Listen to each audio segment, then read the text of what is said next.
Good morning, everybody, and welcome to the Rehoboth Beach, Dewey Beach Chamber of Commerce Candidates Forum for the Rehoboth Beach election, which is scheduled for Saturday, August 8th. If everything is working the way it's supposed to be, we have all of our candidates who have joined us this morning for this Candidates Forum, which is also being live streamed. So our watchers and the voters and anybody else who's interested in this year's election can participate or at least listen to what is being said today by the candidates. Today's format will involve questions and answers and introductions from all the candidates. We will start off with introductions, 1-minute introductions from each of the candidates, and they will be going in alphabetical order, and that order will be like this. We will have Hugh Fuller will start us off, and Hugh is a commissioner candidate. He will be followed by Patrick Gossett, who is a former commissioner and now a commissioner candidate. Third will be Paul Kuhns, who is our incumbent mayor and is also a candidate for another term. He'll be a commissioner candidate, then candidate this year. And finally, we'll have a statement from Stan Mills, who is a former commissioner and now a mayoral candidate. My name is Dennis Forney. I'm the publisher Emeritus, be part of this democratic process in the effort to try to get out information. People get a chance to hear from the candidates and all of their views. So I think that covers everything. If everybody's ready to get going, we're going to start with the 1-minute introductions. Now, I will say, after the 1-minute introductions, we will then move into questions and answers from the mayoral candidates. They will each have choices of 4 questions. They will select. They do not know what the questions are. These are questions that have been prepared by the staff and members of the Rehoboth Beach, Dewey Beach Chamber of Commerce. And they will be going back and forth in a alphabetical order. The first person that will select a question will be Mayor Kuhns, and then there'll be a response by Stan Mills. And then we'll go back and forth as that goes on. They will have a chance to also have 1-minute rebuttals for their answers. After we go through that series of 4 questions, we will then move into a full candidates forum, which will involve all the commissioner candidates as well as the mayoral candidates. And they will also choose questions, which will appear on your screen. And we will keep track of those, and we'll read those and move on. There's a lot for me to keep track of here. I'm going to try to keep time as well as keep the questions moving and keep things moving on. Hope everybody will cooperate as well as we can. This is a tough time, but we're going to do as well as we can and maybe have a little bit of fun while we're at it. So all that said, we're going to start off with an opening statement by Hugh Fuller, who is a commissioner for candidate. Hugh, you've got 1 minute. Thank you very much. My name is Hugh Fuller. I am a 30-year resident, business owner, property owner of Rehoboth Beach. I have strong roots in the community. My family is from the area. I left the area right after high school, joined the military, served in the Presidential Honor Guard with the White House and the President, and Pentagon, left there. Went to work in the private sector under Secretary of the Defense and future Secretary of Defense and a former Secretary of Transportation. Did a small stint in management with Charles E. Smith before moving back to Rehoboth in '91. I've been in business with 2 restaurants since '93. I've devoted myself to the community, and I hope to be able to serve in a positive way of moving the city forward. Thank you. Our next introduction will come from Patrick Gossett, a candidate for commissioner. Patrick.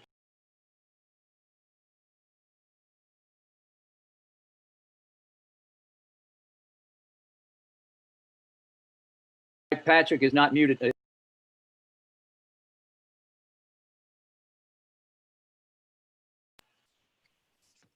Good. Patrick, Can you hear me? I'm sorry. there you go. All right. Sorry. We'll go with this again. Good morning, everyone, and thanks to the Chamber for this opportunity to speak to you. Many of you know me from my previous service to the city, 9 years on the Planning Commission, being one of the principal authors of the 2005 and 2010 Comprehensive Development Plan, which is our blueprint for the city to move forward, and 3 times elected to the city commissioner. I'm running for commissioner this time because the city needs to assure our community that stays healthy in this time of the COVID-19 pandemic, rebuild our local economy. A healthy community equals a healthy economy. Restore our fiscal responsibility.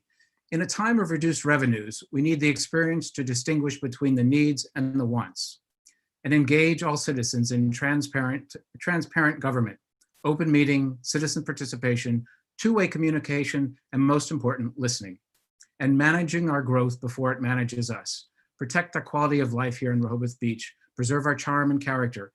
That is why we all chose to live or work here in Rehoboth. So I ask for your vote on August 8th so I can once again serve you and keep the city moving forward. Thank you. Thank you, Patrick.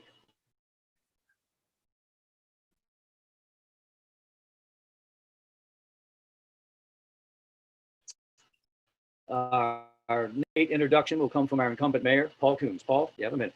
Thank Are you you. ready to go? Thank you. I've been mayor for almost 3 years. In that time, the city opened the new city hall, which, while over budget from the last administration, will house the city's underserved staff and will be used by citizens and businesses for many decades to come.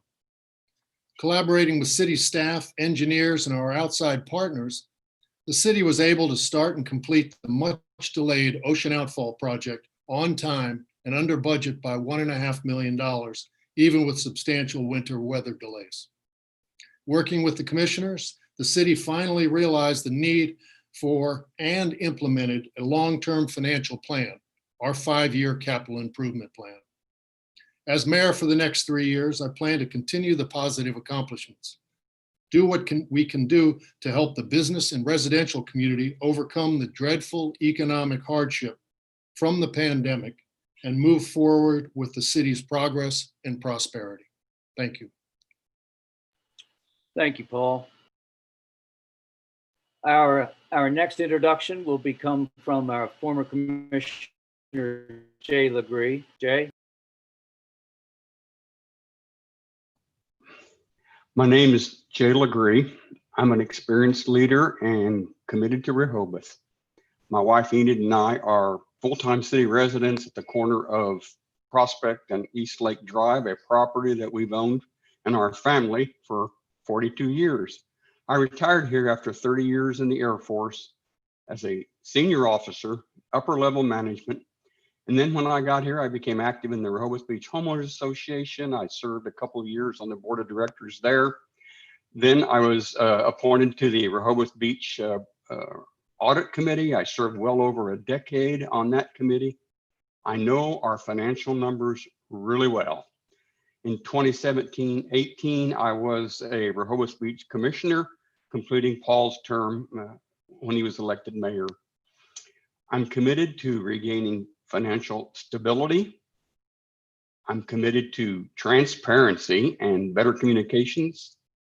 And I'm committed to implementing the comprehensive development plan, and I want to take part in that and to rewriting our outdated and contradictory zoning code. Thank you. Thank you, Jay.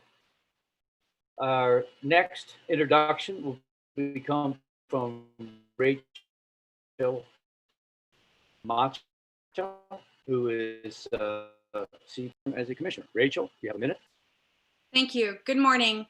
And thanks again to the Chamber for holding this forum today. My name is Rachel Macha. I'm a Delaware native. My husband, Rich, and I have 22-year-old triplets and 20-year-old twins. We've been Rehoboth property owners for the past 20 years. and we've created priceless family memories, enjoyed summer weekends and vacations in Rehoboth, as well as off-season time attending events like Sea Witch Festival and holiday tree lightings with our 5 children. Since our kids were 14 years old, they have held summer jobs in Rehoboth at Funland, Royal Treat, Jungle Gyms, Bin 66, and the Big Fish Restaurant Group. In addition to family, I have a full-time career and have always given back to my community. I've started my working career with AT&T, moved into the technology, software, and services industry. My specialty area is improving customer service and customer experience. Through the years, I've served on various school, church, company, and nonprofit boards and committees. For the past 3 years, I leveraged my experience serving Rehoboth on the Park, Shade, and Tree Commission and Planning Commission. I'm running for commissioner because my family loves Rehoboth, and I want to ensure that Rehoboth thrives in the future, that we preserve the charm of Rehoboth. We have a strategy that includes a forward-looking plan and commensurate budget, and improve the experience of residents, businesses, and tourists. My hope is that others experience the beach, shopping, restaurants, and fun that Rehoboth offers for years to come. Thank you. Thank you, Rachel. And our final introduction will come from Stan Mills, who is a candidate.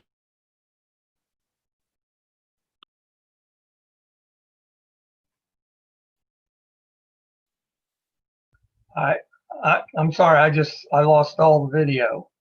Dennis, I assume that's ready for me. I'm Stan Mills. Is there anyone out there that doesn't know I love living in here in Rehoboth? I've lived here full time with my wife, Macha, and dogs and cats for over 22 years. And I've been honored to serve as a city commissioner for 4 3-year terms. And now I want to serve as your mayor. My passions are demonstrated in the projects I've championed, such as total reconstruction of the boardwalk, audio and video broadcast of city meetings, installation of storm drain markers, sponsoring no smoking areas throughout the city, and nurturing open government. I want to lead Rehoboth into the future with my 5-point plan. Number 1, restoring faith in public participation in our government. Number 2, enhancing quality of life for residents and property owners using the CDP to guide growth. Number 3, revitalizing our local business economy by supporting small businesses, in part through Wilmington and Baltimore Avenue streetscape enhancements. Number 4, providing the visitor with a positive, memorable experience. And 5, reprioritizing our budget. Many enhancements have taken place in the city since I first took office in 2007 without turning Rehoboth into another ocean city or losing our uniqueness. And I want to continue this trend this time as your mayor. Thank you. Thank you, Stan. Thank you, all the candidates, for your introductory comments. And now we're going to move on into our question and answer period. As I mentioned earlier, we were going to start with the mayoral candidates, and they can select from one of 4 questions, which you should now be seeing on your screen. And then we'll have a 1-minute answer from the first, starting with Mayor Kuhns, then a response from Stan Mills. Then Mayor Kuhns will have another opportunity to address that question with a final rebuttal from Stan. So does everybody understand what we're doing there? If so, Mayor Kuhns, would you like to go ahead and select a question? I just push the button. Say which one you'd like, Paul. Oh, question 3. 3? Okay.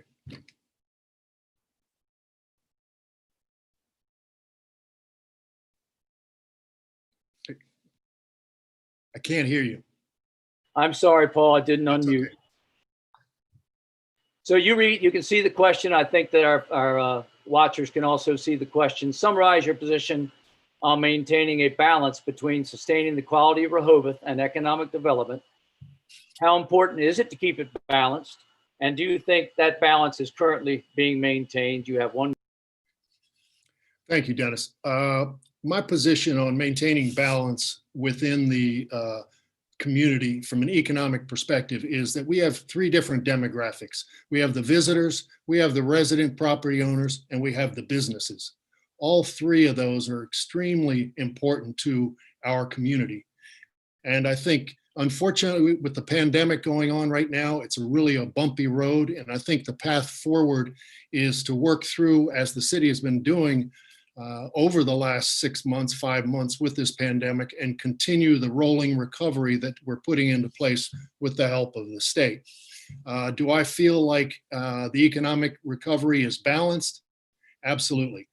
Tourism has put Rehoboth on the map from the perspective of our finances. More than 60% of our budget, our operating budget on a daily basis, comes from tourism. It's extremely important for tourism.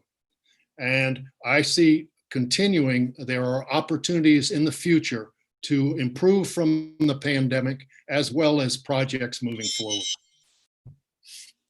Thank you. And Stan, what are your thoughts on the balance between quality of Rehoboth and economic development? Thank you, Dennis. Yeah, one of the things we have in Rehoboth is absolutely charming area there. We've got treed vistas, and we're a tourist destination, but even the homeowners target us to come here. And keeping an economic balance from tourism is absolutely important and critical in this. By example, we do need finances and revenue from our tourist trade. The city provides a lot of services to our tourists, and we need that. For instance, the city provides lifeguard and beach patrol service, almost to the tune of $1 million right there. And besides that, we need to have a second water tower that we need to finance because of our tourist trade that we would not need without tourists visiting us. We, of course, the city provides good service in collecting trash and other services. And so there is a significant draw for the tourists and expenses made to clean the beach, clean restrooms, etc. And all that benefits the business community because those are business patrons, and all that benefits the residential community as well. Thank you, Stan. Paul, would you like to add anything to that? Rebut? Sure. I think as we look forward, and especially as we come out with a new, fresh CDP in the next 12 to 18 months, which I'm sure the backbone of the CDP will involve economic development as well as controlling the growth in our community. I know some people talk about we're looking at the next ocean city. We're not even close to looking at the next ocean city. I know people are out there talking about these projects that we have on the back burner that the Planning Commission and the city are looking at, and they're talking about raising the height limits and creating all this situation that it's going to change the zoning code, and we're never going to be the quaint, characteristic town of Rehoboth. That's just untrue.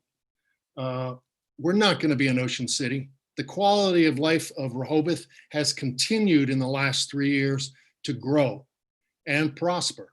And I think we've got the same ahead of us. Unfortunately, we've hit the bump in the road with this pandemic crisis. And the focus of the city is on the health, safety of our community going forward, but also on the economic recovery of our business community, and that's through economic development. Thank you, Paul. Final word on that question, Stan? All righty. Just a few comments. That I do think our planning tool for the future is the CDP, and that is underway. And I think that what's critical is to go back. That is probably one of the most important documents that we have that has had dust growing on it over the years. And I think it's absolutely critical that we get more people out to generate ideas for it, especially in this time where the Planning Commission apparently is doing it backwards, say from the process that was initiated back in 2005. So I'd like the people to pay attention to it and give input. I think that's one of the most critical things going forward as a planning tool that we need to be aware of. Thank you. Thank you very much. In that period of time. Okay, Stan, we've already talked about the balance between quality of Rehoboth and the economic development and the balance there. So we've got 3 other questions, and you can select either 1, 2, or 4. Which one of those would you like? Dennis, question number 1's fine. Okay, question number 1. Dan, summarize what you believe are the city's biggest fiscal challenges and what is the best way to address those challenges? 1 minute.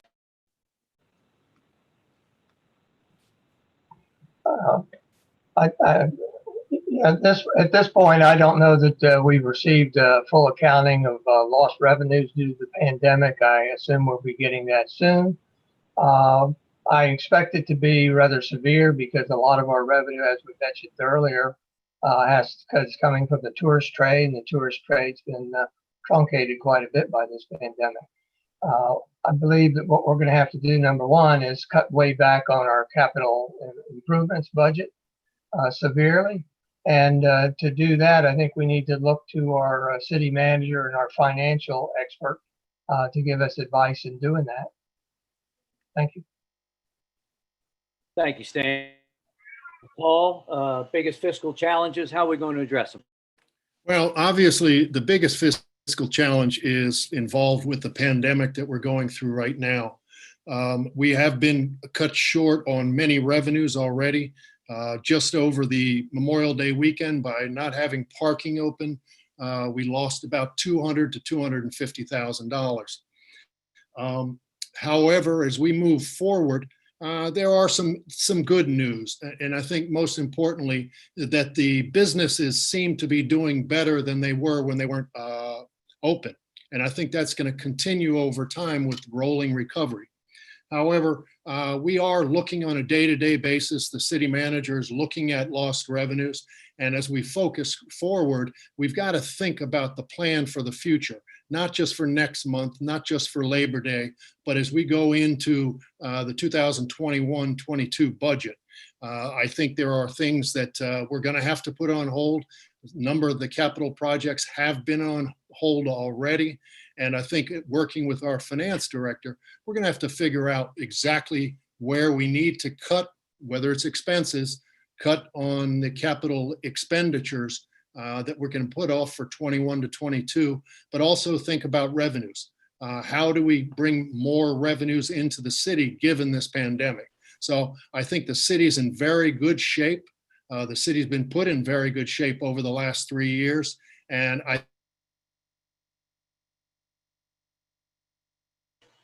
Thank you, Paul. And would you like to also the economic health and safety of our businesses is also there. So the city needs to work together with the businesses. Thank you, Paul. And any response to Paul's comments there? Oh, I think a future vision for our finances is tantamount. We absolutely have to do that. We have to look into the future, not just our capital improvement program, but on how to finance everything going forward with shorter revenues. We don't know with the pandemic when it's going to end, whether it's going to take us into next year or not, and have severe revenue shortages.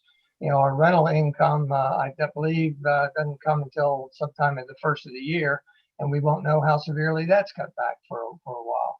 But I think it gives us an opportunity to adjust, as well as to look to the future in terms of marketing to try to get tourism back up to a healthy rate.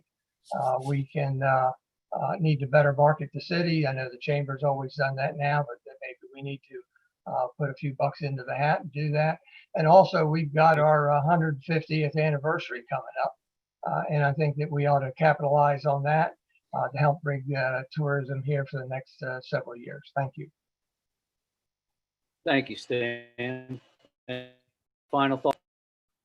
Yeah, just as we look forward, you know, obviously, I think marketing the city is a positive, and it's what we have to do, what the chamber's doing, Main Street's doing, and the city does. However, we have to look at a different society as we move forward. We have to look at a new normal, and how are we going to convince people to come to a place where social distancing is kind of difficult? What we've got to do is work with the government and the state government as far as moving forward and stemming the tide of this pandemic. I think as we stem the tide locally, then from an economic perspective, we'll get better. It will take time. I think this easily goes into the 21-22 budget. And I think things will look a lot different next year than they do right now. Thank you, Paul. Okay, Paul, you're going to select the next question. You can select either 2 or 4. How about 2, Dennis? Please. Oh, There you go. On a scale from 1 to 5, with 5 being the highest score, where do you rate the city on welcoming visitors and promoting the safety of vacationing in Rehoboth during the pandemic? So we're going to rate the city so far on how we've handled that. And to what extent does the city not rate a 5? If it doesn't, what city initiatives would you suggest that might improve that score? And we'll start with you, Mayor Kuhns. well, obviously, this pandemic's been very difficult on all. As we looked at things, as we put the state of emergency order in place, we really didn't have that much idea on what was out there. We put it into place, tried to stem the development of this virus. And however, it was just increasing everywhere. It's a very fluid situation, and it continues to be a fluid situation. I think the city has done a great job of pointing out everything that's been going on with the city, getting the information out to the businesses, getting the information out to the potential visitors. But a lot of, information has been out there on a national basis that has limited what people are willing to do. And so I think we have to continue to do the same marketing, but think about the safety and the health of our visitor as they come here. Recently we put the mask rules in place in all public places because it's very difficult in our community to social distance. I think that's important. We've been getting that information out to people, but I think we have to continue to get information out to the people that this is a place to come. But once you come here, you've got to be very careful, protect yourselves, protect your family, protect your neighbors. Thank you, Paul. And Stan, how about the response so far to the pandemic? Thank you, Dennis. I think the message that we send out to the citizenry is very important, but equally important to me is the process that we get there. I've trained with FEMA training, American Red Cross training, done 2 deployments in response to Katrina, and had a lot of training. But you know what? I don't think there's any amount of training that they offer for pandemics. I think the city's done a relatively good job. Some things I might have done different, absolutely. In terms of when I was a city commissioner, I used to sit in on many emergency management calls in response to weather events such as Hurricane Sandy and others.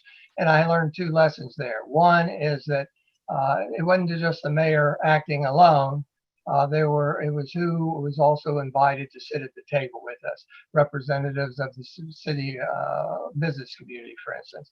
And that's something that I wish we had done differently and invited them, and that I would do differently going forward, is invite them, representatives from the business community, to sit at the table.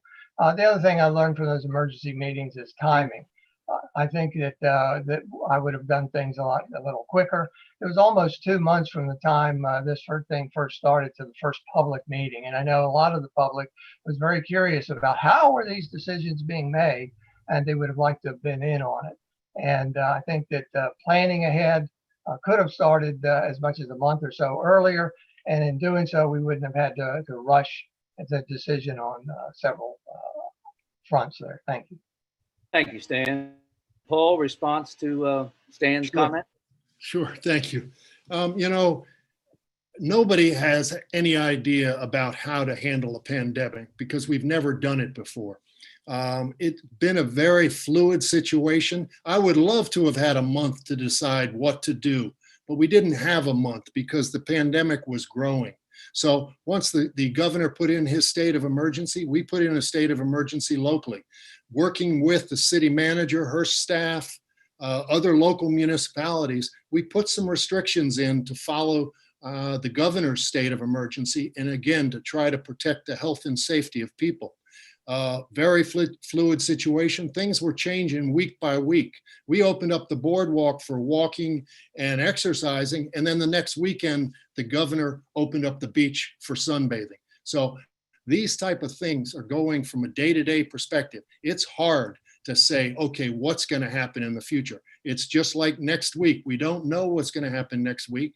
Last week, we just found out about a lot of outbreaks here in the local economy. We did testing, but these are the type of things that you can't plan on. You just have to plan on trying to find a solution. Thank you, Paul. And Stan, final comments on the city's response to the pandemic. Like I said, I think that generally there were some good things going on. I think in terms of communication, I think it was more vital at the beginning to differentiate between what the governor's restrictions were and what the city's restrictions were. I think that could have been very important in there. But again, otherwise, I think things generally went well.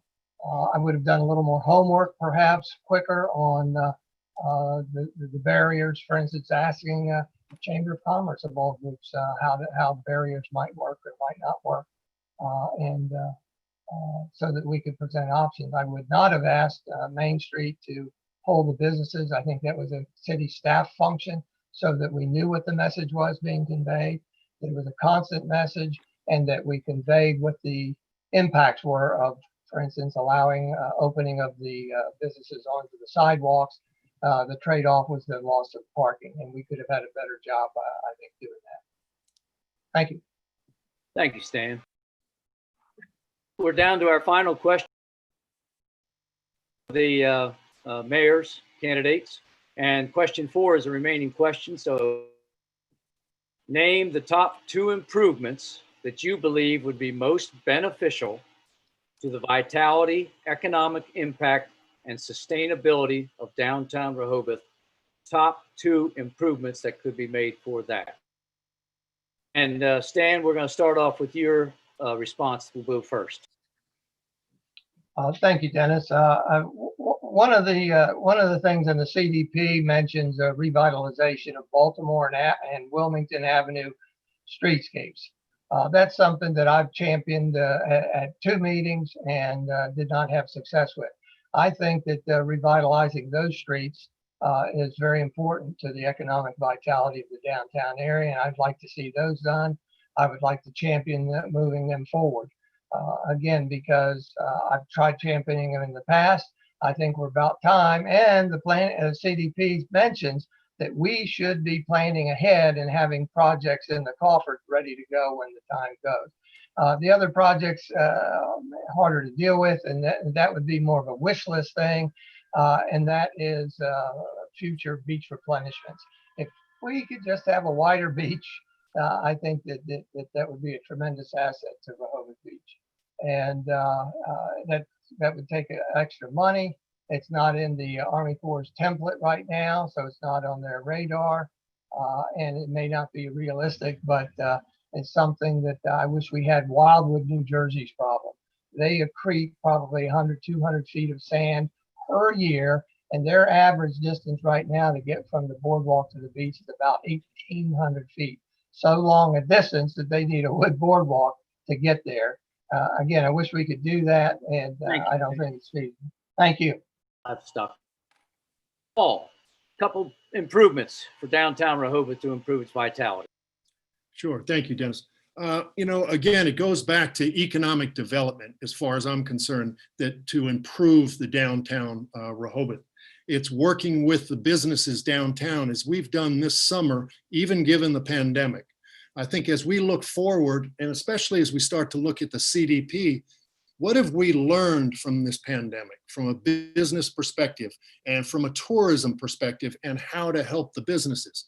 More outside dining, more outside display on retail, working with public and private places in order to give the outside more of an aesthetic feel that's very positive. I think that's something that we have to put into the CDP. Looking at Baltimore and Wilmington, we've all been talking about this for 10 or 12 years. Where was my opponent's plan to do Baltimore and Wilmington? Where was my opponent's plan to fund this? Money doesn't grow on trees. I know we all want to do planning, but where is the money going to come from? I haven't heard anybody from the past coming up with revenue sources. During my administration so far, we've come up with revenue sources. We increased the rental tax 100%.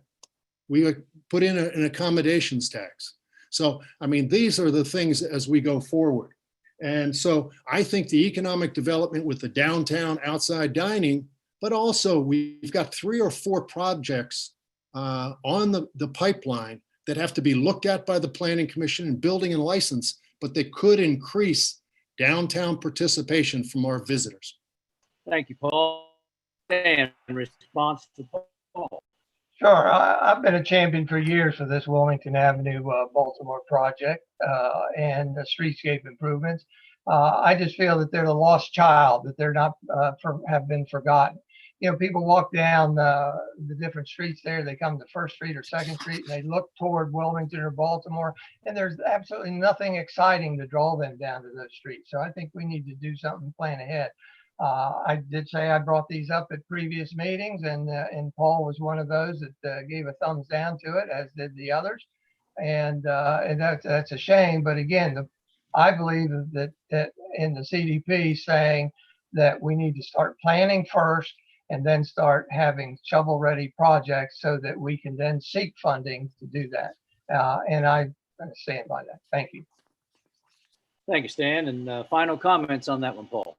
Sure. Again, going back to the CDP, and that's one of the things I'm really proud about in my administration in the last 3 years, because the Planning Commission is almost completely different than it was 3 years ago. And that's the same Planning Commission in the past that did the CDP in 05, did the CDP in 2010. They talked about Baltimore and Wilmington, but they really never gave priority to the commissioners or ways of funding this. I think that's the secret going forward. We've got a planning commission in place right now that can develop fresh new ideas for the future. And I think some of those fresh new ideas will be prioritizing things like Wilmington and Baltimore and prioritizing where the funding is going to come from. I think the CDP is the future of our city and especially downtown. Thank you.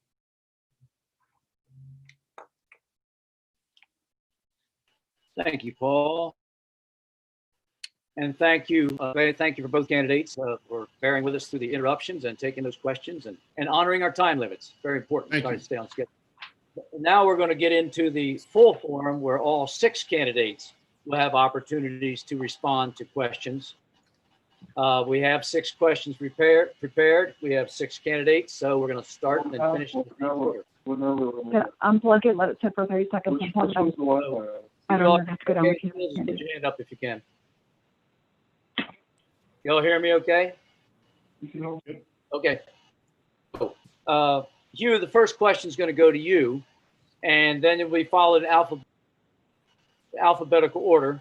Then we'll move on to Patrick Gossett, Paul Kuhns, Jay Lagree, Rachel Macha, and finally Stan Mills. So Hugh, you get to choose whichever question you'd like to start things off with, and then you'll have a 1 minute response. Question 5. Question 5. Do you have any concerns about the safety or the environment on the boardwalk? If so, do you believe additional police presence is the answer? Or do you have another suggestion to manage whatever concerns there might be? For example, beach fees. Hugh. The concerns about safety on the boardwalk, depends on what we're talking about. Were we talking about the masks on the boardwalk, or were we talking about the safety of the residents on the boardwalk? I believe that the police presence is there. I believe that the people that the mask issue, if we're discussing the mask issue as far as the safety goes, is a concern. Is if we have an ordinance for it, then we need to enforce the ordinance. I don't know how we enforce it, considering the divisiveness between the masks and the maskers and the non-maskers. I think if you know my business, you know that I'm a strong proponent of the masks as far as being inside businesses, social distancing. I'm all for that. If we're talking about the safety of the residents, tourists being on the boardwalk, I think the presence of the police are there. I don't think that we have the same issue as we do, as we've seen in other towns that you've seen the videos of.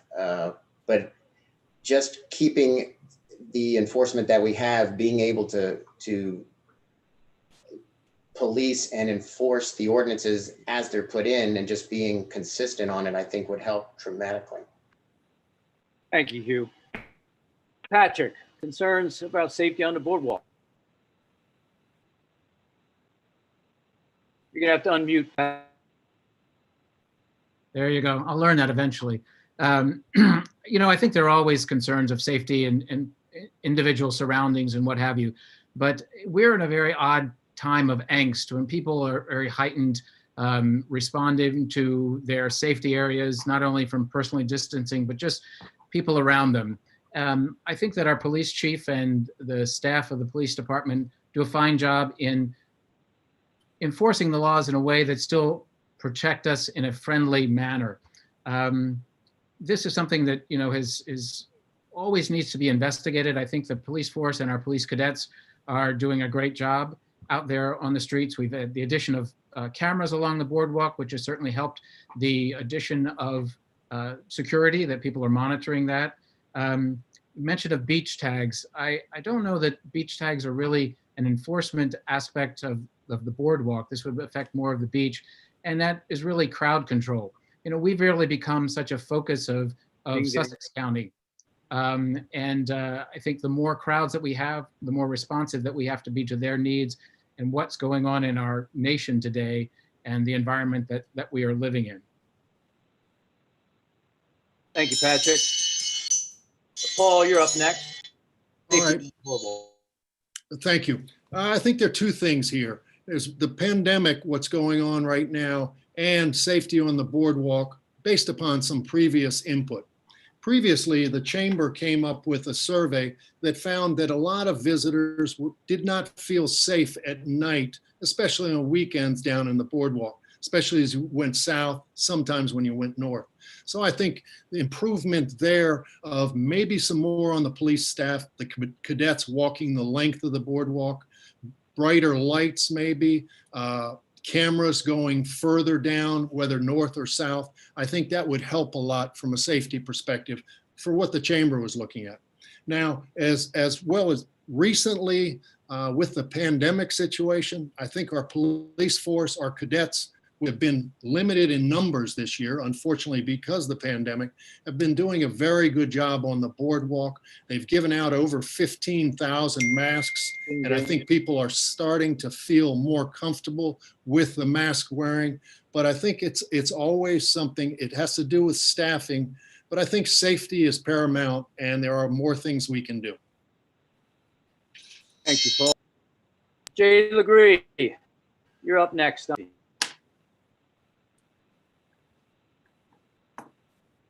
Yeah, you have done. Got it. I think safety on the boardwalk might very well be a function of how crowded the beaches are. I mean, the more people we have packed on those beaches, the more crowded the boardwalk is. And I think one thing that we could do is perhaps to have better parking directions and functions to get cars spread out both north and south and let the people spread out a little bit. That would help the crowdedness on the boardwalk. When I talk to Chief Banks, he'll tell me that crime's about the same. And I'm not sure that beach tags would be the thing to do, although they would indeed stop crowding on the beach and thereby the boardwalk. My pet project is to get those cotton picking fossil fuel burning trucks off the boardwalk, and maybe the air would be a little bit cleaner, but yeah. Thanks a lot. Thank you, Jay. Next, Rachel, safety. Yeah, so I mean, I've obviously heard all the feedback from everyone so far. Being on the Planning Commission, we have seen the surveys that folks have highlighted about activities on the boardwalk. We have had reports of, some crime, some fights, a stabbing in the past, urinating, honestly, on that Wilmington boardwalk area.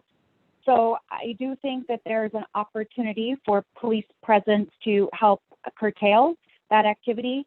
And I think that there's also an opportunity from a staffing perspective on the police force to just continually, train, keep them aware, utilize the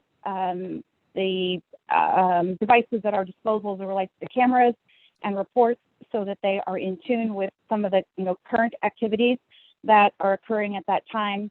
And I think the main point here as it relates to the boardwalk is really going back to what Rehoboth is known for, right? Is just that safetiness of allowing our children to enjoy the boardwalk and the activities and the families to enjoy their time on the boardwalk and not feel like they are in any way in harm's way. Thank you, Rachel. Final response on boardwalk safety will come from Stan Mills. Stan? Well, thank you, Dennis. I'm approaching this as looking at safety in terms of criminal activity on the boardwalk. Why? Because I chair the Beach and Boardwalk Committee, and that's one of the topics that we took a look at. What we found was that criminal activity is really very, very minimal on the boardwalk. It was more the perception of lack of safety on the boardwalk. So how did we approach it? We took a look at the level of lighting came up as one option in the recommendation from the chief of police, actually. The committee made recommendation that more cameras on the boardwalk would help. Even though we found that most of the camera work now pretty much helps the police after the fact, we thought it would be a much more of a deterrent that people would just see them there. They would feel more comfortable with them. Other boardwalks have them. So let's do them. And since that time, the police have added, I think, 2 or 3 more. So we've got a total of 5 cameras on the boardwalk. The other thing that the chief of police has done to increase the visibility of the police is this year he changed the outfits for the seasonal officers to yellow. And that apparently has been very successful in that they're more visible. And people are able to see them and apparently feel more comfortable with them on the boardwalk. That's all. Thank you. Thank you, Stan. Okay, we're going to go to the second question. And the second question, any question but number 5. And Patrick Gossett, you will select the question and then you will be the first responder. Unmute, Patrick. How about number 3? Okay, question number 3. What is the greatest threat and the greatest benefit you see to the vitality of the downtown commercial district? So we're looking at a threat and a benefit for downtown Rehoboth Beach. Patrick. I think this year it certainly is the pandemic of COVID-19. We have to convey to our visitors, our residents, and our staff, our employees of those businesses, that it's a safe community, and provide them with a feeling that they are welcome here, that it is a safe community, that we have provided aspects of protection from the pandemic with social distancing, with masks available, with the laid out ideas that masks are mandatory in all of our public areas and on the boardwalk. I think that sends the message that people will feel safe to come here.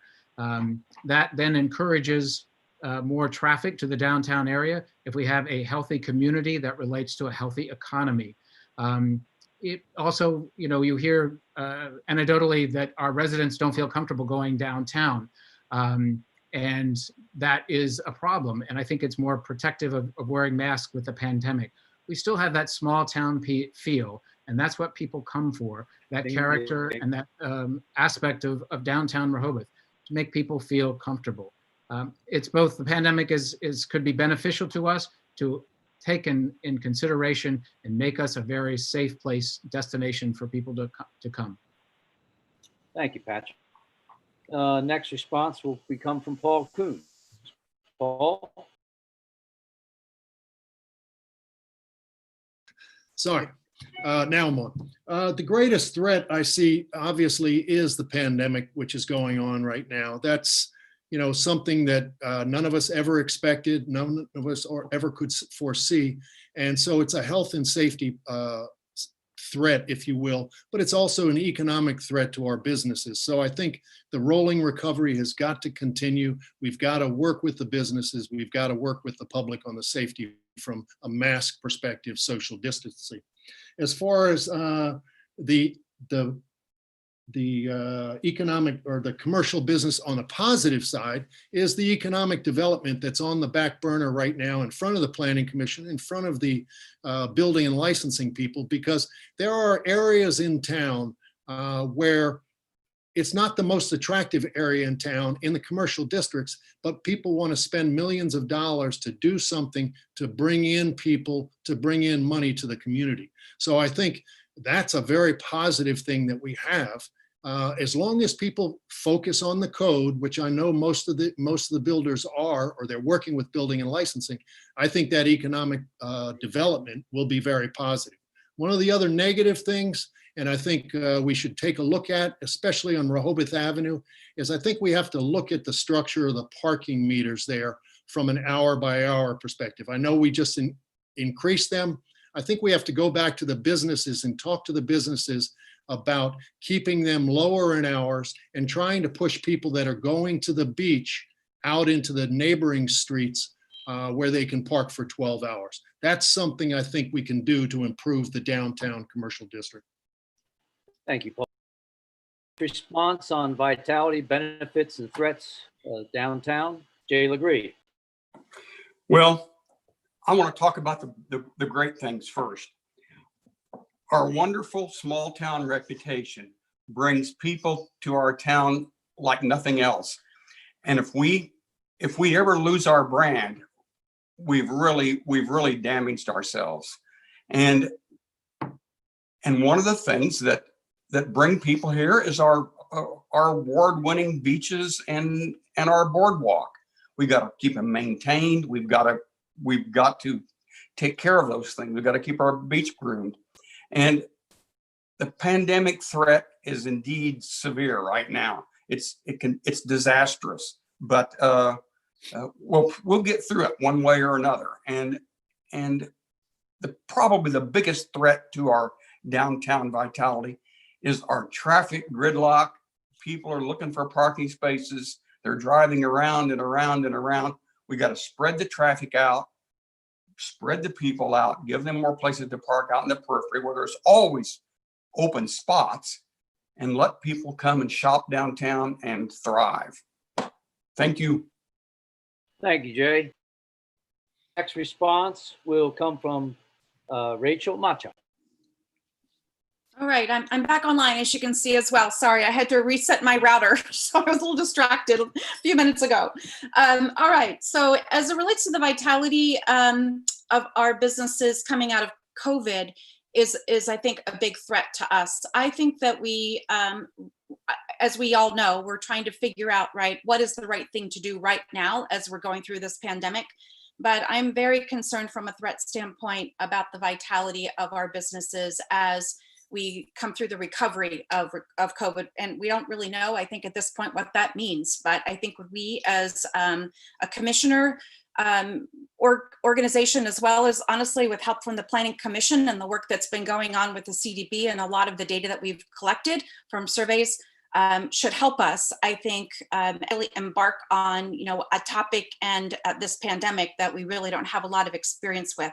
As it relates to the benefit, I think it's great that we have so many people that are cheering on these small businesses and wanting them to succeed. I know personally, I have been shopping and spending money downtown and using takeout for restaurants where I can. I think that's really critical that we as a town are getting behind our small businesses and want them to succeed. I think one of the things we have to be careful of is that, you know, there are absolutely decisions that were made from the past that I think have not been in favor of our businesses. And I think that we have to really think outside the box and be creative as it relates of how we can survive this pandemic. The last thing I'd just like to say very quickly is one of the areas that I'd like to see proposed here is the idea of a customer experience committee where we can actually have businesses and residents join this committee and give us continual feedback so we can understand what they are facing from you know, their experience and their struggle coming through this pandemic. And I think that would be great to have that as another way we can gain information from our stakeholders here in the city. Okay, thank you, Rachel. And final response on this question will come. Now, actually, the next responder will be Stan Mills, and then we'll have Hugh Fuller. Thank You're you, up. Dennis. Thank you, Dennis. You know, as far as threats to the city in normal times, I would say it's congestion, traffic, parking.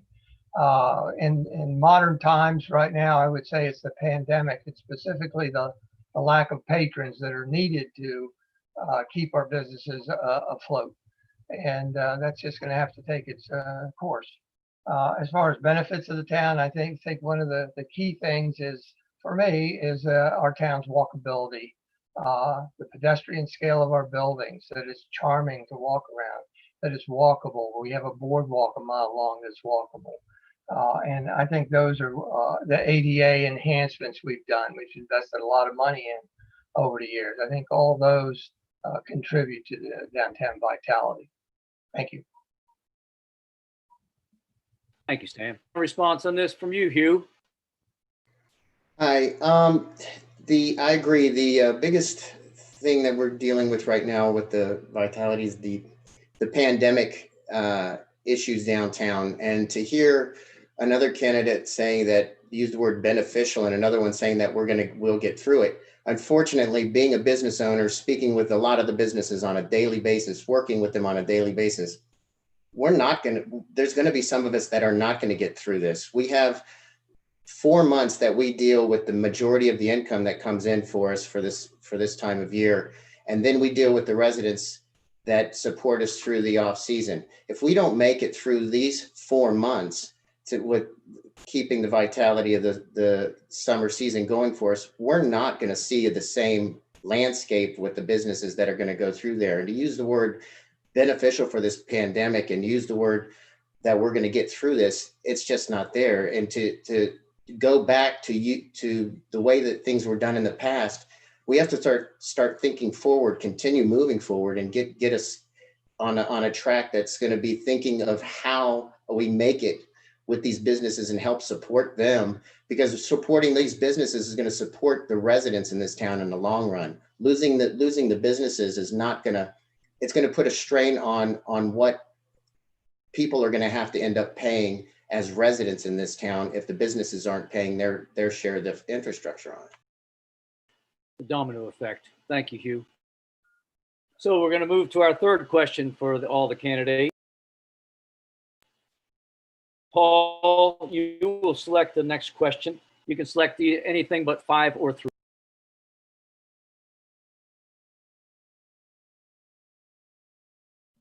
Paul, I didn't hear. 4, Dennis, sorry. Okay, Paul, question 4. Here's an easy one. What would you do to improve parking in downtown Rehoboth Beach? Well, I think that question's been out there for years and years, and I don't know that anybody really has a good answer to improve parking. Some people have said build a parking garage outside the city and trolley people in. Everybody likes to drive downtown. I think, one of the things that was thought about over the years is make it very expensive, if you will, to park downtown, but then that bumps up against the businesses. So, some people have talked about a parking garage in the city hall parking lot, which, at some point in time, may be something to do for downtown parking. But overall, the big thing is to try to push people around to the places where it's easy to park 2, 3, 4 blocks from the center of town to get the beachgoers away from the center of town.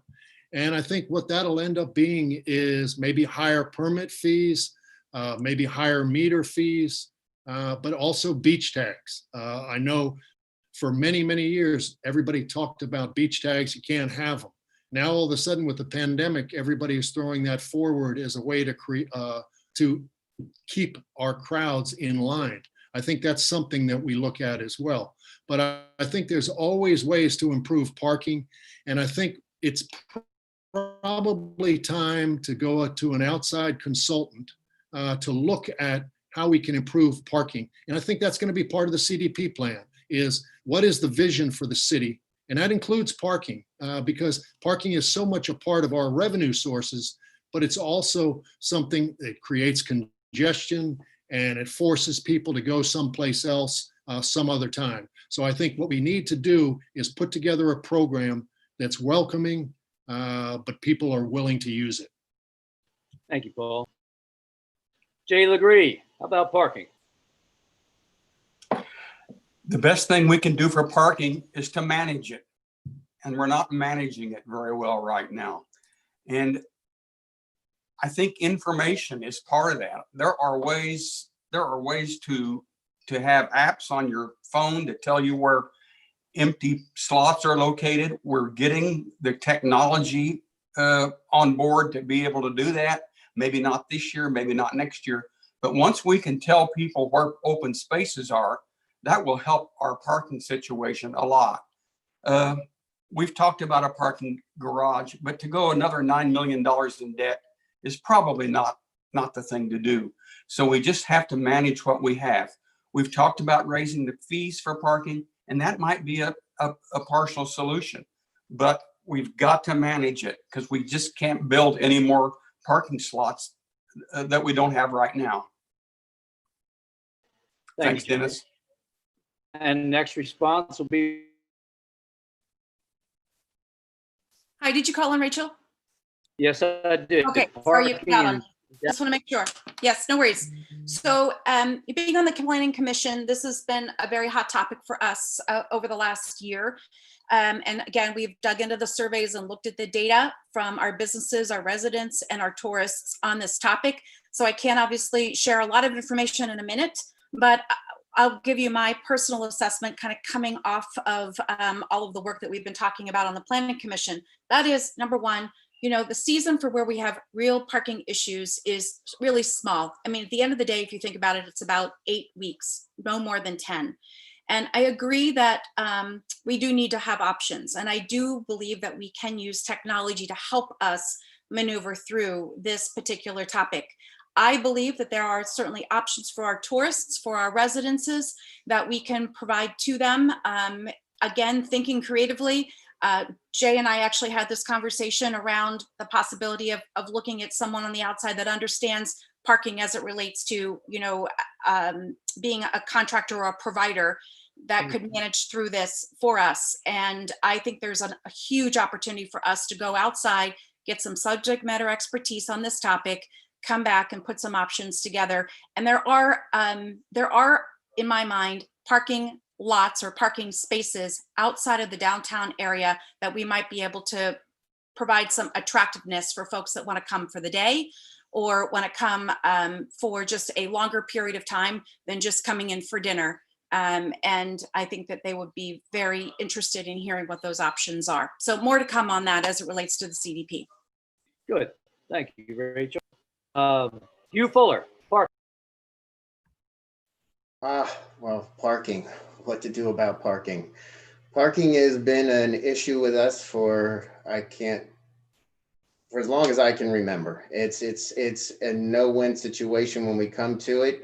We had an opportunity before we built the building downtown with the city hall. We probably could have put a parking there and put city hall outside of town, but it's done now. I think that there are apps that are out there that allow people to, from what I've found in other cities, that give you parking, the availability of what streets have parking on them. But we run into the situation as well where, you know, the residents, we have residents that don't want parking in front of their areas, in front of their homes. We're a beach town. We've got to figure out. We've got to figure it out. It's something that we've all got to come together. It's got to be with businesses. It's got to be with the people that are on the commission, and it's got to be with residents. It's all downtown. Everybody's got to have an input on there because there is a way to figure this out. The answers are not in my head. I know that we've been putting it out there forever as to how to try to come up with them. I believe that we had a missed opportunity with the parking garage where City Hall went, had the money been spent otherwise. Thank you, Hugh. And you noted that I happened to skip over you. I apologize for that. So your response on. Thank you. You know, as you know, the comprehensive development plan has a huge section on parking, and it is still relevant today, all their recommendations. One that was pointed out back in 2005 when it was created was that at that time a parking garage was under study and it was unresolved. Well, it's still unresolved today because the parking garage task force that formed has yet to formalize and present its final recommendation. So that would be one thing that I would like to see come to completion. The other thing within the CDP, I think it would be good to follow some of the recommendations to inventory our parking spaces. We don't even know how many parking spaces we have in Rehoboth Beach. We don't have a lot of lines on our spaces. At the second block of Maryland Avenue, by example, you've got 2 spaces that only have the end lines on there. And sure enough, the first car that pulls up in the morning and parks in the middle only allows 1 car when there should be 2 cars parking there. And that happens for spaces for 3 cars, 4 cars, 5 cars. They do not park in the correct spots, and they're reducing the number of parking spaces. The other thing the CDP mentions is that periodically we should take an inventory and do a count on the besides the number of parking spaces, also the number of employees that park in town. And I think all those would help us in moving forward before we decide to hire another consultant. Thank you. Thank you, Stan. And final response on that come from Patrick Gossett. You know, a parking problem has existed in Rehoboth for as long as anyone can remember. There's postcards from the 40s showing, you know, parking problems around the circle and what have you. So we have to define really what problem we're trying to solve. And as bears repeating, this problem exists maybe between 90 and 120 days a year and during special events. The city formed a parking committee a year or 2 ago, and that committee came forward with a package of recommendations which they stated must be implemented as a package. However, the commissioner at that time decided not to. They really cherry-picked what they were going to implement and not the whole package. So I think what needs to happen is to take that full recommendation from the parking committee and bring in an expert transportation consultant to look at that and help us decide how to move forward. We have an existing relationship with Park Mobile that I helped champion along with the chamber to bring to Rehoboth, and they are experts in parking. They handle parking all over the world. This bringing them in as an expert transportation consultant, involving residents and businesses to form a consensus and figure out and build a plan of where we need to go in the future years. We are never going to solve the problem of parking, but we certainly can manage the problem of parking. Thank you, Patrick. That gets us through 3 questions. We're going to go to our 4th question. Jay Lagree, you get the honor of selecting that question. You can select anything but 3, 4, or 5, and then you will have the first response. So Jay, which question would you like? Anything but 3, 4, or 5? Thanks, Dennis. I will take question number 1. Okay, question number 1. What do you see as the difference between managing public affairs and managing private affairs? Jay. Well, to manage public affairs, you have to be much more careful. You have to remember that you're representing citizens. You have to not endanger or upset the apple cart. The the managing of government functions is totally different than the managing of private functions. If you are a CEO of a company, you may be fine in government management, probably not. So the difference is knowing your constituents, knowing what they want, and understanding the best path forward. And it has to be a coalition, and it has to have communication and transparency. That's what government does. And when they lose those, they become dysfunctional. Thank you, Jay. Difference between private and public management. Did you hear me, Rachel? It's your turn. Yes, thank you. Sorry. Okay, so as it relates to the difference between public and private management, on the public side, obviously we do need to understand our various stakeholders. You know, again, back to the Planning Commission and the surveys that were launched around businesses, residents, and tourists. I think it's extremely important that we think about all three of those stakeholders as we consider the programs and the various priorities that we have. I think it's also important to be transparent. I know that in the past, from recent, not recent, but from the past, sorry, I'm getting some in, everybody can hear me? Yes? Yes. Okay. Sorry. So in the past, as it relates to different commissioners and mayoral folks that we had in place, I know there has been certainly a lot of chatter around the fact that they were not transparent and they were not inclusive. And I think that's something that in the last few years here with our current mayor and commissioners, we've gotten better at, but I don't think we want to go back to the past there. I think it's very important that we continue to be transparent and inclusive. And as I just mentioned on one of my previous answers, as it relates to, you know, kind of building this committee around customer experience, I think, again, that's an opportunity for us to reach out and bring in other views from folks that care about this town as much as we all do, and also want to operate from a business perspective and be successful here. So I think that's really important from a private perspective, from a public perspective. On the private side, it's a little bit more of the inverse, right? There is the ability to be less transparent and less inclusive. And I think, you know, as the current commissioner and current mayor have done, I think they absolutely have been much more on the path that we need to be going and continue that in the future. Okay, thank you, Rachel. Stan, you're up. Difference between public management and private management. Oh, I think the key there, words have been said, transparency is the number one for public affairs, conducting public affairs. Which I disagree with Rachel, that the current administration has not done a good job on. The second is in a public partnership, the need for communication, which I think generally is okay in this administration, with the communications specialists that in fact Patrick Gossett and Tony Sharp brought forward and we budgeted for years ago.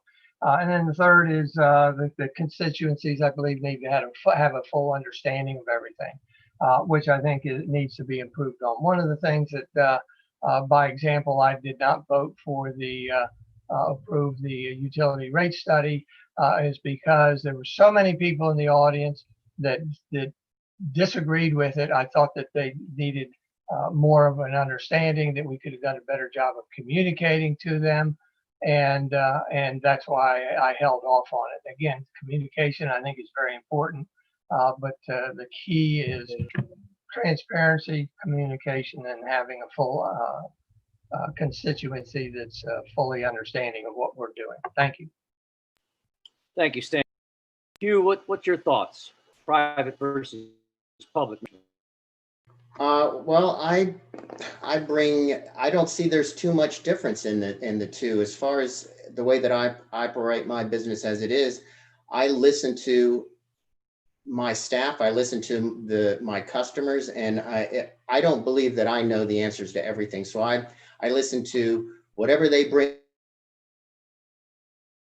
and if there are changes that are going to be able to be implemented based on that, just to change my restaurant, I believe that that's how I operate.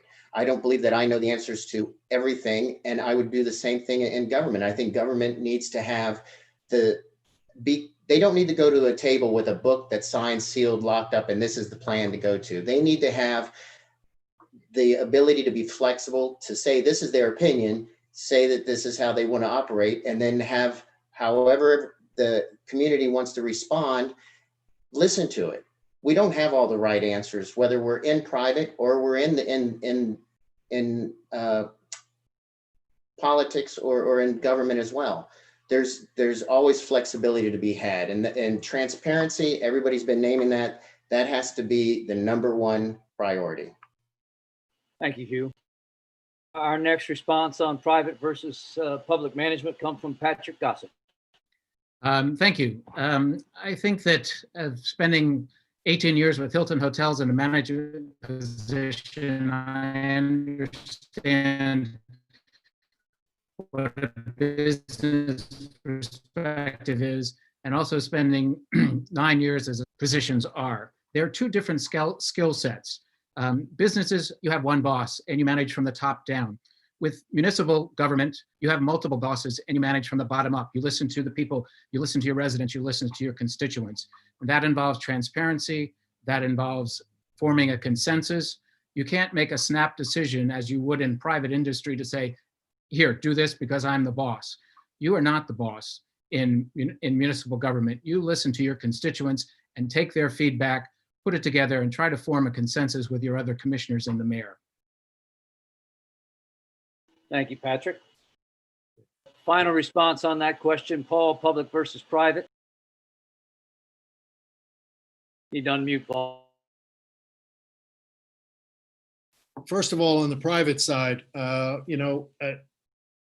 everybody focuses on the bottom line. And obviously, as you get to the bottom line, you as the top have to figure out how to get there with your employees, with your clientele.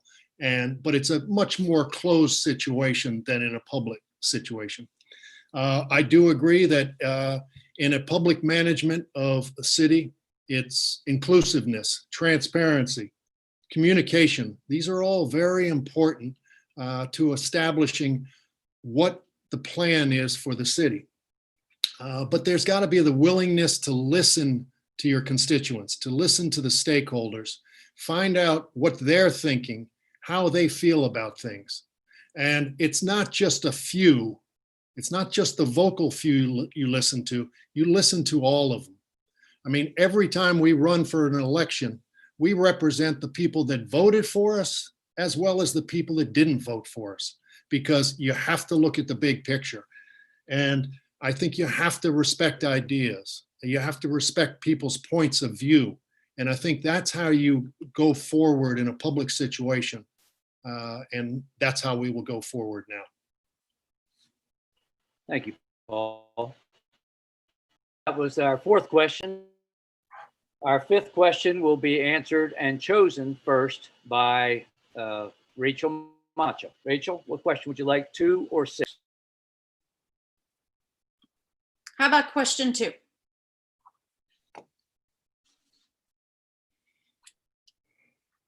Oh, you're muted, Dennis. Thank you. If you could change or improve only one thing in downtown Rehoboth Beach, what would it be? I would ensure that every single storefront has a business or a restaurant there every season. And it's one of the things over the past many years that I have always worried about. I know that we have a lot of small businesses that are committed to this town, regardless of how they're doing, but we do have some businesses that just don't make it, or things change, in their lives and they can't sustain themselves here. And I think it's unfortunate that we would have any storefront that is empty on Rehoboth Avenue and also the bordering streets of Wilmington and Baltimore. So from my perspective, I would love to see programs in place that ensure that we have a store or business that is populated in every single storefront here in Rehoboth. This is a charming town. people come to the beach because they want to stroll, they want to shop, they want to have eateries, they want to have choices. And I think that is part of the vitality that we need for the future of Rehoboth. And I think that from a business perspective, especially coming out of COVID, as I've already said, from a recovery standpoint, it's going to put more pressure on the government here to ensure that we sustain ourselves and we recover with a vital downtown. Thank you, Rachel. Next response comes from Stan Mills. Stan, improve one thing in downtown Rehoboth Beach.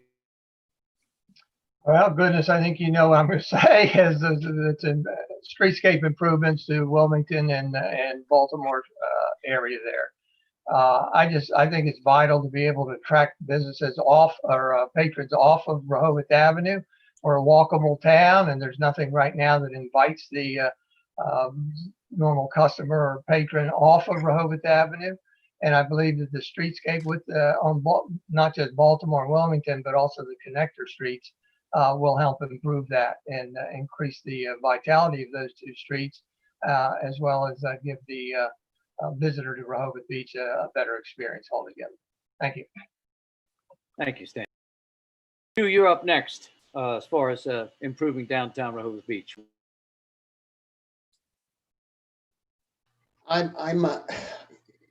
would not so much the improvement of it. I think it's the maintaining of it. It's keeping the charm that we have that we all like so much about Rehoboth Beach that keeps us all here.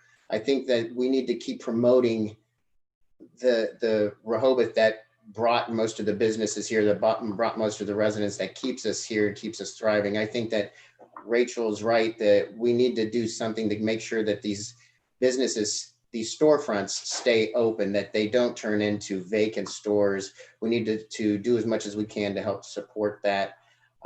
The parking issue, again, we're going to have to figure that out. Just keeping it, the vitality of the businesses downtown is going to be a priority that we have this year. It's going to be a struggle, but we're going to have to maintain. Thank you, Hugh. Next response on that will come from Patrick Gossett, improving downtown Rehoboth. I think that because of the COVID-19 pandemic, a healthy community is equal to a healthy economy. And all of the issues that have been mentioned are very important, but I think overall, we have to create a healthy community to all and present a clear message to all. I would institute a task force to create a strategy and implement a well-planned response to our COVID-19. I think the mayor and commissioner should appoint and empower a task force headed by the city manager, comprised of residents, property owners, representatives from retail, restaurants, hotels, the chamber, Main Street, police department, EMS, beach patrol, building and licensing, and BB Healthcare to develop plans based on the governor's orders. And also require 100% accurate and up-to-date public health information. These plans should then be implemented, regularly reviewed, and updated as conditions require. If we don't project a clear message to all of our residents and all of our visitors that Rehoboth is a safe place to visit and work and live, then all the other issues are secondary. Thank you, Patrick. Paul, you would be the next response on that. Thank you, Dennis. I think the number one thing that we could improve downtown is parking. I know everybody's talked about parking, but I think if you improve the parking downtown, it has a domino effect. It'll improve the traffic. It'll improve the flow to the businesses. It'll improve the flow to have businesses show up in Rehoboth if we have changes in business. I mean, I think it'll improve the residents because the value of their property will go up, because if we have a vibrant downtown, property values go up. And I think it's a start with parking and figure out what's the best way to better park in the city, improve the traffic, bring in businesses. I think it's a domino effect. And I think here it's going to be very important as we move forward, sooner rather than later, to take advantage of some of the things that we've learned during COVID-19. Let's bring in an urban planner and tell us what downtown should be looking like with the input of the commissioners, with the input of the community to figure out where we want to be in the future. Thank you, Paul. Final response on that one would come from Jay Lagree. Jay, downtown Rehoboth. I would go ahead and concentrate on the Baltimore and Wilmington streetscapes. We've talked about historic preservation of those two areas. This would be a wonderful chance to bring those two areas up to speed with a streetscape. We could build a pedestrian zone, which goes a long way into making a walkable city. And you know what we're finding out with the pandemic? We're discovering that outside dining is not so bad. And I think I could see a pedestrian zone on the end of Baltimore, on the end of Wilmington, being a very attractive and viable area that would bring in tourists and business and really pep up our downtown. Although our downtown's pretty vital right now, but we're going to have to recover, as Hugh said, after the pandemic, and it's going to be a hard recovery. Thanks. Thank you, Jay.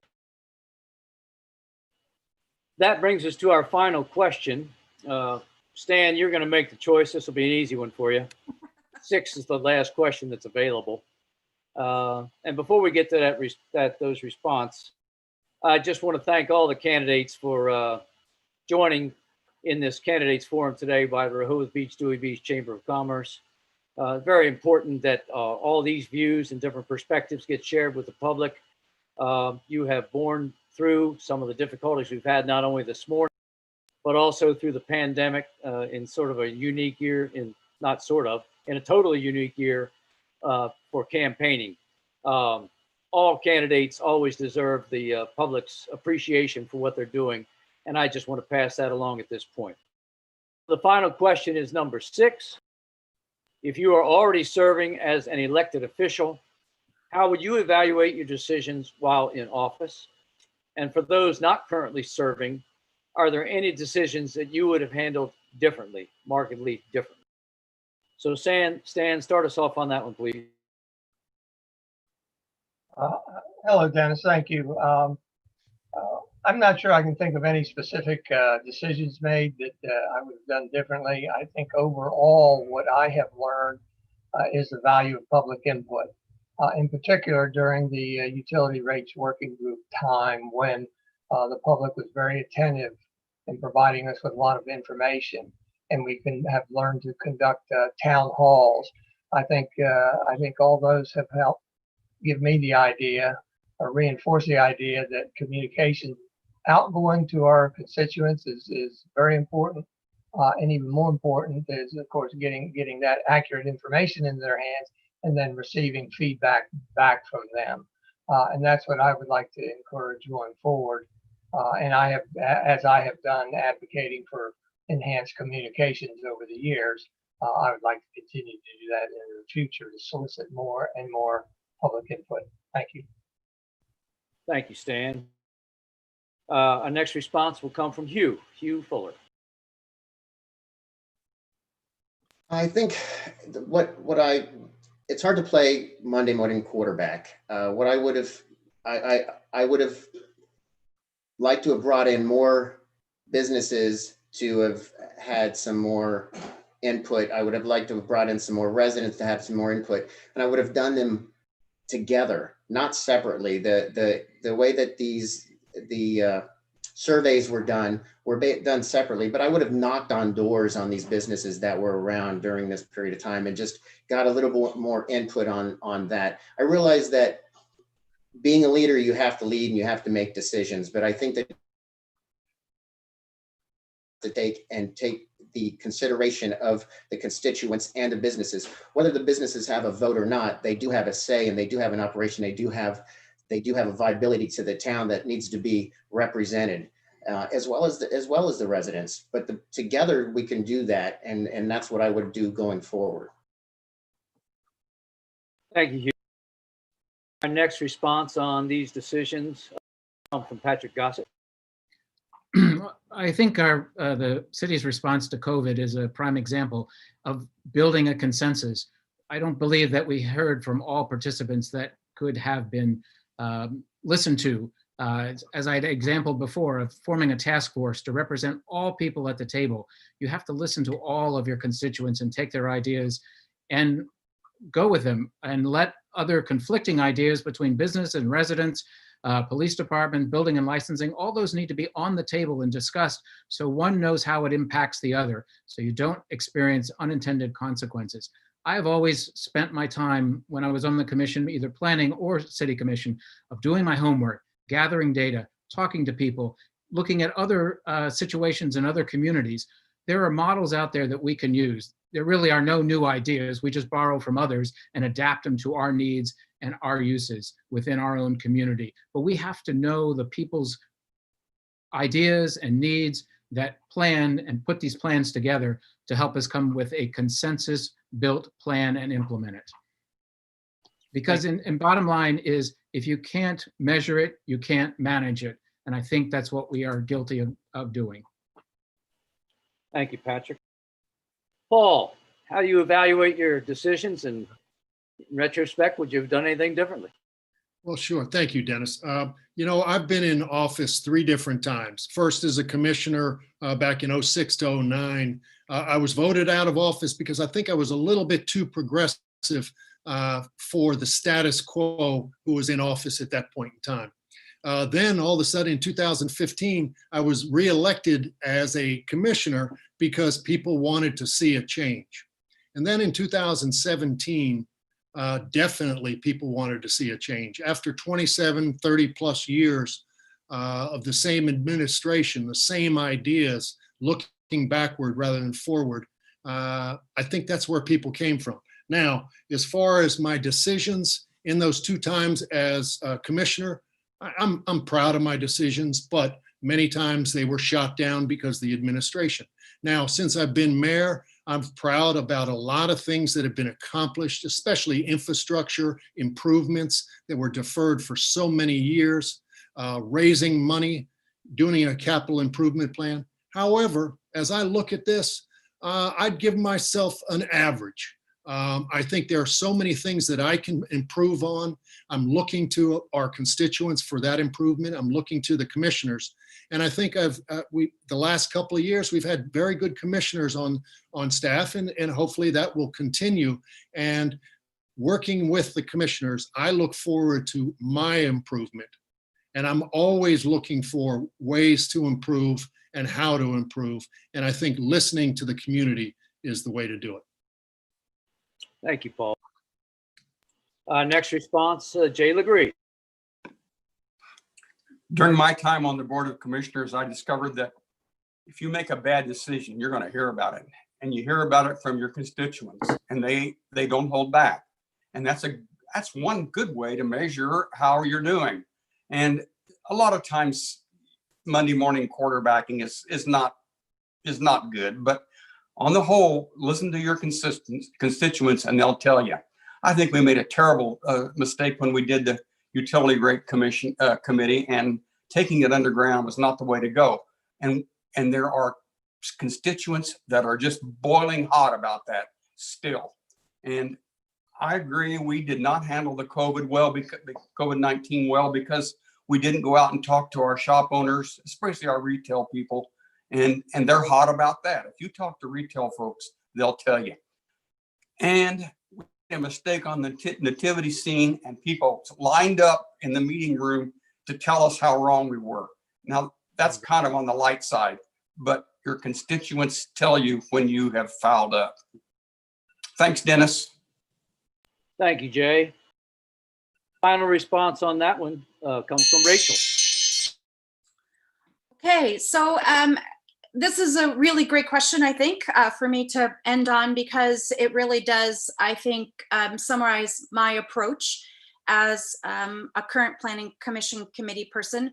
My whole methodology in business and personally is around the whole notion of ask, listen, and act. And on the Planning Commission in particular, the work that we've been doing on the CDP is a great example.